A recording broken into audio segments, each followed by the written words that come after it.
I want to talk to you today about the dyslexic's discovery. You may find yourself with a perceived weakness and wonder how you're ever going to perform what God has called you to perform.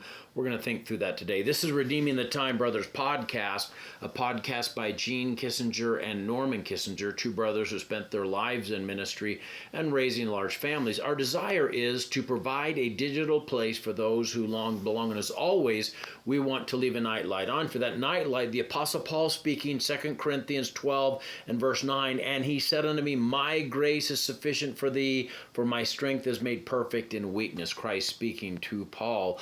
In the rolling hills of Devon, England, a young girl sat frustrated at her desk, tears threatening to spill as letters danced mockingly before her eyes. The words seemed to flip and twist, refusing to hold still long enough for her mind to grasp their meaning. Her teachers shook their heads in disappointment. Her classmates snickered. Reading aloud was agony, and writing felt like trying to capture lightning with her bare hands.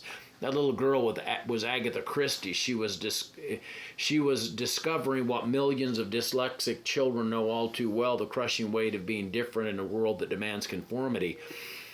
There is kind of a prison of perceived failure. Dyslexia wasn't even recognized as a learning difference in Christie's era. She was simply labeled as slow, lazy, or unintelligent. The very foundation of education, reading and writing, felt like an insurmountable mountain, while her peers effortlessly decoded words on pages. Agatha's brilliant mind was trapped behind what seemed like an impenetrable barrier.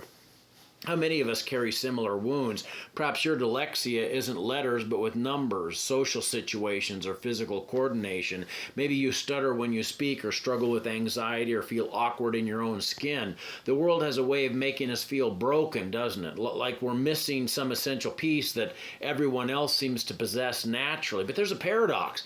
And here's where God's economy differs radically from the world's accounting system. Paul discovered this truth when he was pleading with God to remove a thorn in the flesh, some unnamed struggle that caused him constant difficulty. Instead of healing, God gave him something better, a revelation that would echo throughout the centuries. My grace is sufficient for thee. My strength is made perfect in weakness. Perfect, not adequate, not acceptable, perfect.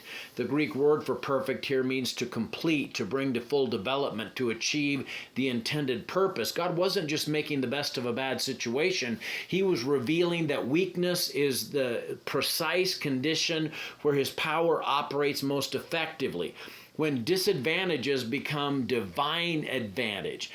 Christie's dyslexia forced her to develop compensatory skills that would revolutionize mystery writing. Unable to rely on traditional reading and writing methods, she learned to think in pictures and sounds rather than words, creating vivid mental movies of her stories.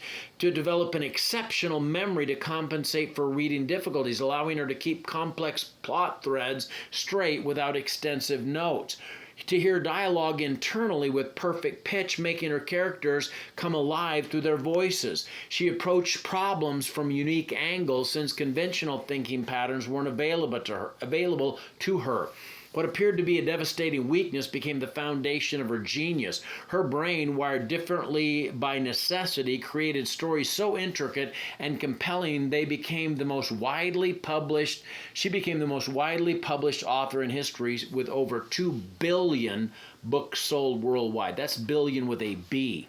Her dyslexia wasn't overcome, it was transformed. Her weakness became her wonder. Her struggle, her strength, her disability, her distinctive calling. The same God who worked that miracle in a confused little girl in Devon is ready to work a similar miracle in you. Your weakness isn't disqualification, it's divine appointment. Your disadvantage isn't your downfall, it's your doorway to discovering His grace truly is sufficient. His strength truly is made perfect in the very places where you feel most inadequate. The world may see limitation, but God sees limitless possibilities, and that makes all the difference.